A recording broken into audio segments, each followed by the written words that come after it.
ধুবুরি, করিমগঞ্জ, বড়পেটা এগুলা জেলায় এরকম খুবই হতো। মানে পঞ্চায়েতটা কার কারণে, পঞ্চায়েত একদম দুখীয়া মানুষের কারণে।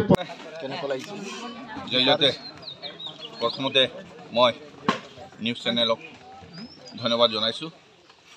ভারতীয় জনতা পার্টি 2 নং ডিমু জিলা পৰিষদৰ প্ৰাৰ্থী হিচাপে ভাৰতীয় জনতা পাৰ্টি পক্ষে কৰিছে আৰু সেই অনুপাতে মই পঞ্চায়তে ৱাৰ্ডে বুথে প্ৰচাৰ অভিযান চলাই আছোঁ আৰু ইয়াতকৈ আৰু অধিক তীব্ৰতৰ কৰিম বুলি ভাবিছোঁ।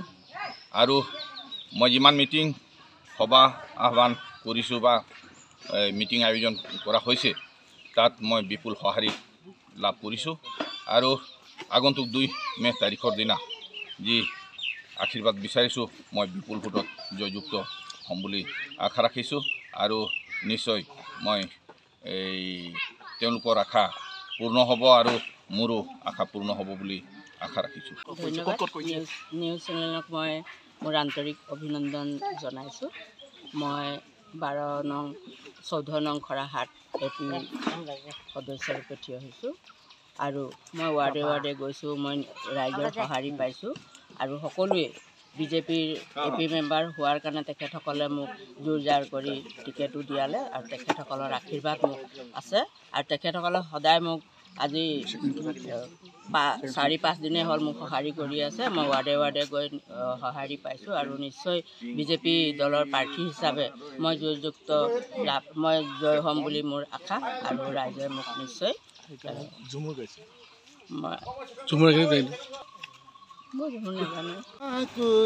সরস্বতী মাগো বলি খড়া বন্দনা ব্রজ নারী মদনে ঝুমর লাগল ভারী আকড়া বন্দনা ব্রজ নারী মদনে ঝুমর লাগল ভারী আকড়া বন্দনা ব্রজ নারী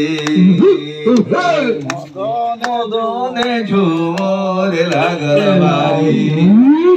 প্রচার অভিযান চলি আছে আৰু যেহেতু ৰাজ্যত চৰকাৰখন আছে, কেন্দ্ৰতো চৰকাৰখন আছে, সেই সোৱাদতে মানুহবিলাক ভাবি লৈছে যে যিমানবিলাক আঁচনি আদি মানুহে পাইছে, দুখীয়া দুখীয়া মানুহে পাইছে, গতিকে চৰকাৰৰ স্বাৰ্থতে বিজেপিৰ স্বাৰ্থতে সকলো মানুহবিলাক ভোট দিবৰ কাৰণে ইতিমধ্যে ৰেডি হৈছে।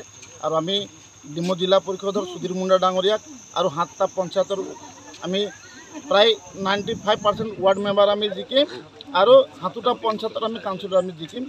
এই ইতিমধ্যে তাৰ প্ৰচাৰ কাৰ্য চলি আছে। ধন্যবাদ।